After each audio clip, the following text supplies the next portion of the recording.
আমি যে পরোটাগুলো ডিপ ফ্রিজে ফ্রোজেন করে রেখেছিলাম সেগুলো এখন বের করে নিয়েছি। তো এগুলো বের করে দেখবেন এভাবেই আলতো হয়ে যায়। পলি ব্যাগটা টান দিয়ে উঠিয়ে এগুলোকে ভেজে নিতে হবে। এগুলো বের করার সাথে সাথেই ভেজে নিতে হবে। চুলায় একটা ফ্রাই প্যান বসে আমি দিয়ে দিয়েছি পরোটাটা একটু 2 মিনিট পরে আমি এভাবে উল্টিয়ে দিব। দেখুন পরোটাটা নরম হয়ে গেছে।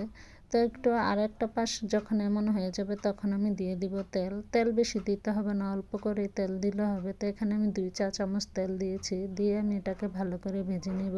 তো এইভাবে আমি সবগুলো একে একে পরোটা ভেজে নিব। এই পরোটাগুলো খেতে খুবই মজা লাগে। এগুলো যে আগে থেকে বানিয়ে আমরা ফ্রিজে সংরক্ষণ করে রাখি, তো এগুলোর টেস্ট কোনো চেঞ্জ হয় না। আমার মনে হয় কি যে স্বপ্নেতে বা অন্য অন্য যে জায়গা পাওয়া যায় ওগুলোর থেকেও বেস্ট আমরা যদি নিজেরা বানিয়ে রাখি খেতে।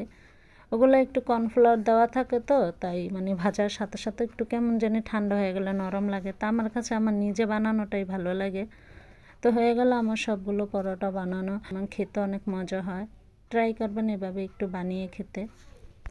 আমি কিভাবে পরোটাগুলো বানাই এবং কিভাবে ডিপ ফ্রিজে সংরক্ষণ করি, যদি ফুল রেসিপি চান তাহলে আমাকে কমেন্ট বক্সে জানাবেন।